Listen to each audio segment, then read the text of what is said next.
Hello, welcome to Dumi's Daily Grind. My name is Dumi and I have created this channel to share my life experiences, inspiration I have found from others, learnings I have earned, and things I have been taught throughout various periods of my life, especially the ones related to sobriety, finding serenity, and general mental health topics. Please subscribe if you enjoyed this kind of discussions, and please support my channel by becoming a Patreon. Link is available below. Please enjoy Joel and Charlie's Big Book Study Workshop, which was recorded over a period of 3 days. It is quite an in-depth, very detailed, and a great way to understand the Alcoholics Anonymous book and the 12-step program. Enjoy. And we've had medical people, spiritual people throughout our history try to determine what alcoholism is. There was a doctor named Dr. Trotter that lived in England a long time ago. And he said that I believe alcoholism is an illness. But he couldn't explain what it was, therefore they didn't have an answer for it. We'll try. There was a doctor that lived here in the United States named Dr. Benjamin Rush. He's one of the signers of the Declaration of Independence. He wrote a paper on alcoholism, described the alcoholic. And he said he felt it was an illness too. But he couldn't name what it was, he couldn't determine it, so he had no solution. It's only in this century that we have been able to find out what alcoholism is. And then once we found out what it is, then we could find a solution to it. You know, I don't think we alcoholics today who are in AA realize how lucky we really are to be living in the period of time when we found out what alcoholism is and we found out the solution to it. And as I look at our history, which we're going to be doing a lot of this weekend, I'm convinced in my mind that God got tired of seeing people like us die from alcoholism. And He took various different people from around the world and gave us these pieces of information that allows us to recover from that condition today. And I think one of the first persons that He used was this little doctor called Dr. Silkworth. When Dr. Silkworth was in medical school, he became very interested in we alcoholics. But when he got out of medical school, he learned, like most doctors did, it was very difficult to make a living working with alcoholics. Most doctors do not like to work with alcoholics. They said then and they say today that an alcoholic will not tell you the truth. That's certainly true, isn't it? And they said they will not do what we tell them to do. And that's certainly true, isn't it? But they said the main reason we don't want to work with them is they won't pay their bills. So Dr. Silkworth, in order to find a way to make a living, had to go off into another field, but always interested in we alcoholics. And he became very successful in his field.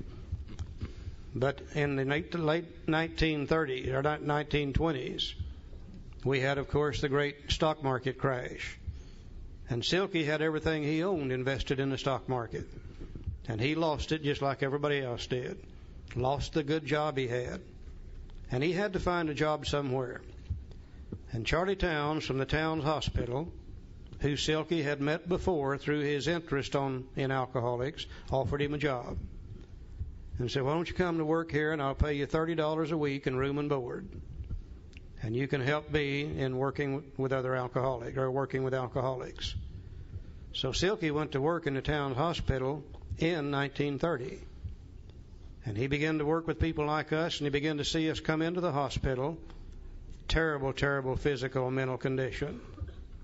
And he began to withdraw us from alcohol, build the body up, and etc. And 90 days later, he would see us leave the hospital in reasonably good shape. And then a month or 2 or 3 or 4 later, he'd see us come back in worse shape than we were before. Continually going in and out, in and out, in and out, in and out. He also noticed some people that he worked with who drank like we drank, but did not go in and out and in and out and in and out. He also noticed other people who drank moderately and safely. And he began to say there's something different about these alcoholics. There's something different about the body. Apparently alcohol does something to them that it doesn't do to normal people. And he began to develop this little idea that when you put alcohol in your body, it produces an actual physical craving that makes it impossible for us to stop drinking. But he also said even in those days, that's not the real problem with the alcoholic. He said the real problem is that the alcoholic cannot keep from drinking. He said people who are heavy drinkers, people who are moderate drinkers, if they want to quit drinking, they just quit, and it doesn't bother them at all. But he said it seems as though the alcoholic, after they quit, the mind begins to play tricks on them and begins to think about one or two drinks and how it makes them feel. And he said that idea becomes so powerful that it overcomes the idea that they can't drink, and they take a drink and end up drunk every time. He said, now if you can't drink safely, and if you can't keep from drinking, then you're powerless over alcohol. Now, we don't know whether Bill Wilson's the first one he told that to or not. But we know Bill is probably the first one to act on that information. Then after Bill got sober, and after Dr. Bob got sober, and after Bill Dodson got sober, and after the first 40 got sober, based on that information, and decided to write the book, they went to see Dr. Silkworth and said, well, you let us put that information in the book so that other alcoholics can see what their problem is too. And they said, will you write some of it for us? And the doctor said, yeah, you can use it, and I'll write some of it under one condition, that we will call it the doctor's opinion. He said, I can't prove it. There's no facts behind it, so we'll just have to call it an opinion. And he said, by the way, don't use my name. He said, they'll throw me completely out of the medical profession if you use my name on this deal. In 1956, when they came out with the second edition, 1955 and 56, they came out with the second edition. By that time, the Medical Association, the American Psychiatric Association, had recognized the fact that alcoholism is an illness. And Dr. Silkworth said in the second edition, you can put my name in it now. So for the second and third, you've got Silkworth, but in here you don't. Let's look at what the doctor had to say for just a little bit. Let's go to Roman numeral page 24. That's XXIV. And I didn't know that when I got sober. He said, the physician who at our request gave us this letter has been kind enough to enlarge upon his views in another statement which follows. In this statement, he confirms what we who have suffered alcoholic torture must believe, that the body of the alcoholic is quite as abnormal as his mind. Now, we know there's no must in the Fellowship of Alcoholics Anonymous, but there are a lot of musts in this book called Alcoholics Anonymous, and there's one of the first one. We must believe that the body is of the alcoholic is quite as abnormal as the mind. Now, this is the first time we can find anywhere in written history a reference to the fact that the body is affected as well as the mind. Everything up until this time, they had talked about the mind only. Weak will, moral character, sin, and etc. But here we see a statement that says the body is quite as abnormal as the mind. I think he's telling us two things. That the body is affected also, but I think he's also saying the mind is abnormal when it comes to alcohol. We react to it different physically and also mentally in an abnormal manner. And we'll talk about both of those. The first one we're going to look at is the body. He said, it did not satisfy us to be told that we could not control our drinking just because we were maladjusted to life, that we were in full flight from reality, or were outright mental defectives. Now, these things were true to some extent. In fact, to a considerable extent with some of us. You betcha. But we're sure that our bodies were sickened as well. In our belief, any picture of the alcoholic which leaves out this physical factor is incomplete. The doctor's theory that we have an allergy to alcohol interests us. As laymen, our opinions to its soundness may, of course, mean little. But as ex-problem drinkers, we can say this explanation makes good sense. It explains many things for which we cannot otherwise account. Now, if the purpose of a textbook is to transfer information from the mind of one human being through the written word to the mind of another human being, then it stands to reason the transference of that information is going to be based upon the understanding of the words that are used. If the writer of the book uses a certain word and understands it this way, the reader of the book reads that word and understands it that way, a different understanding, then the information that comes through is going to be garbled and incomplete information. And there seems to be a few key words in the big book that many of us have had difficulty with. And I think the first word we've had a real problem with is this word allergy. You know, most of us, when we come here, we assume already we know what an allergy is. I know I did. And I knew if you were allergic to something and you got around it or you ate it or you drank it or something like that, that there would be some physical manifestation or indicator of that allergy. For instance, if you eat strawberries and you're allergic to them, you'll break out in a rash, the rash being the manifestation of that allergy. If you're allergic to milk and you drink it, you'll have a bad case of dysentery, the dysentery being the manifestation of that allergy. If you're allergic to certain plants such as ragweeds and you get around them, your eyes, nose, itch, water, and you start sneezing. The itchy, watery eyes, nose, and the sneezing, that's the manifestation of that allergy. So I knew if you were allergic to something, there would be something there that you could see. So they came to me and they said, Charlie, you've got an allergy to alcohol. You'll never be able to safely drink it again. And I said, how in the hell can I be allergic to alcohol? I'm drinking a quart a day. How can you possibly drink that much of something you're allergic to? And I said, besides that, when I drink alcohol, I don't break out in a rash. And I don't have a bad case of dysentery. Once in a while I might, depending on what I'd been drinking, but usually I didn't. Nor did it make my eyes, nose, itch, water, and cause me to sneeze. And I said, I don't understand what you're talking about. You need to explain that to me. And they said, well, you don't need to understand. They said, all you got to know is you can't drink it. Well, today I think I know why they told me that. I don't think they understood it a bit better than I did. And I went from person to person to person to person, trying to get somebody to explain this allergy to me. And all they would say is, what difference does it make? Forget the damned allergy. Don't drink and you'll be all right. Keep coming to meetings.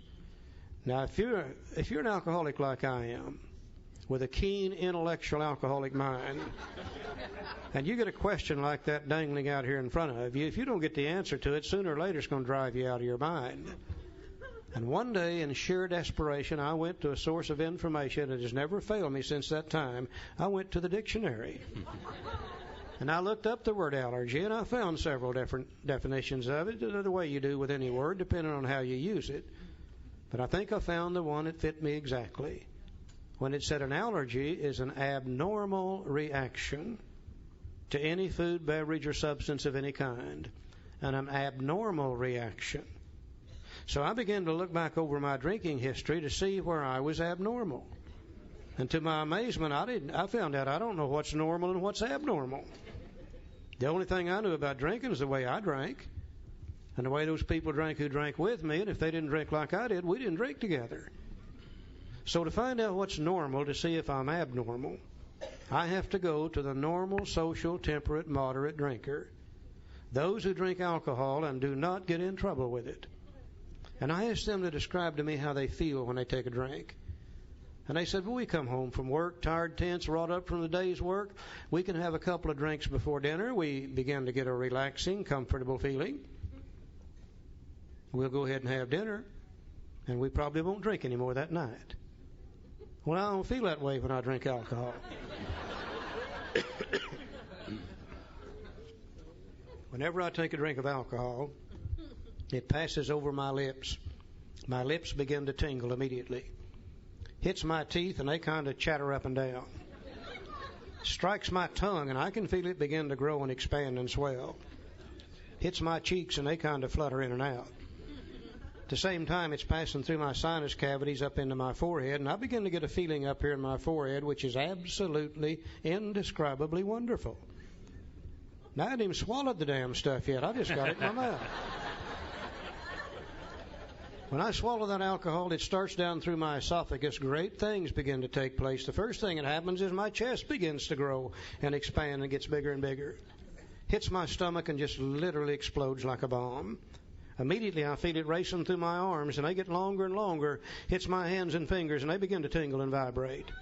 Same time it's racing through my arms, it's racing through my legs. They're getting longer and longer. I'm getting taller and taller, and it hits my feet and toes, and they get a hot, intense, burning, exciting, get up and go somewhere and do something feeling. I don't understand the comfortable, relaxing feeling when you have a drink. These people told me something that blew my mind for me.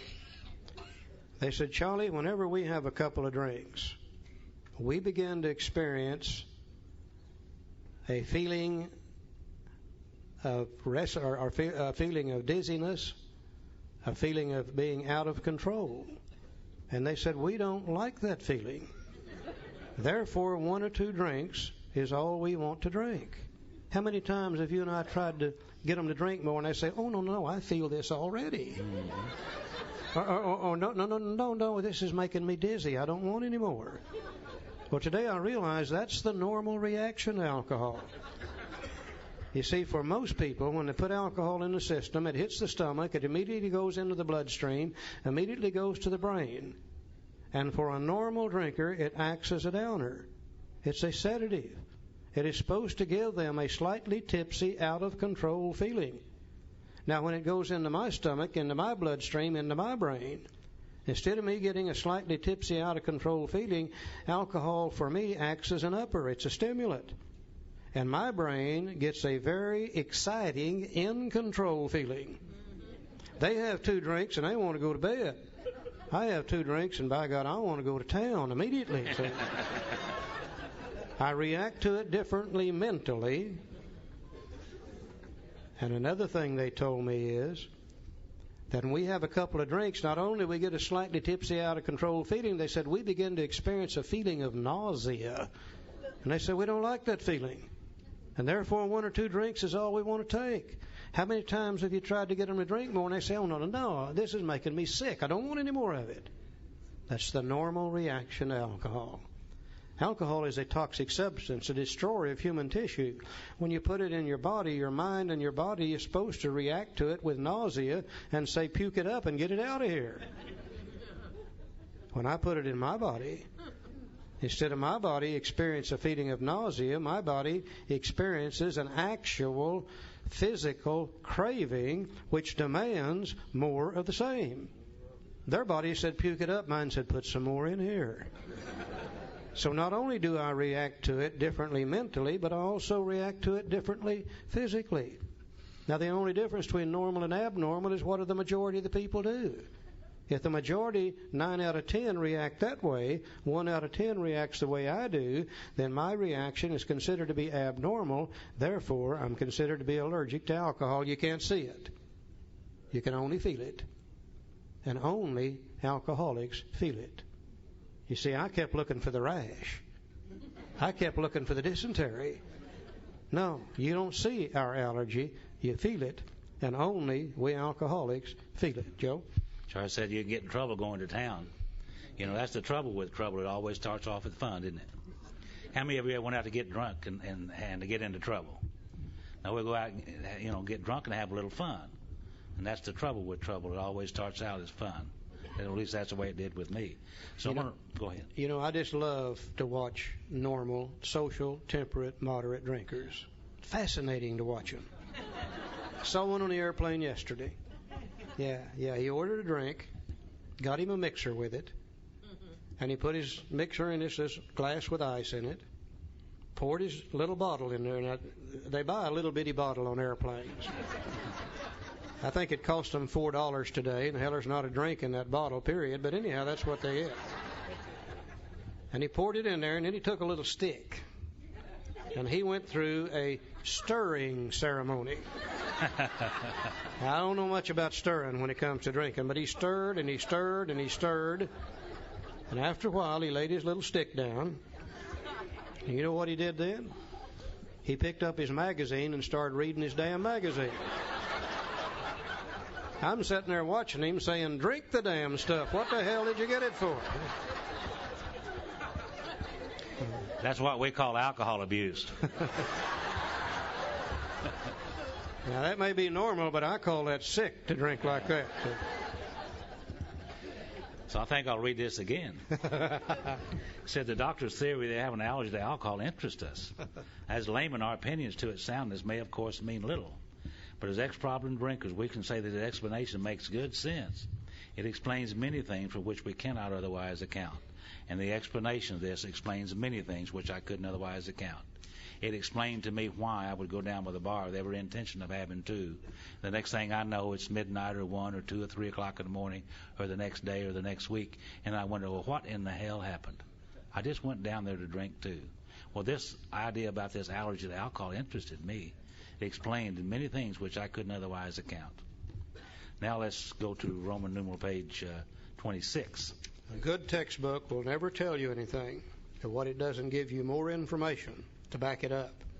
He's talked here about the allergy. Now let's go over to Roman numeral 6, first paragraph.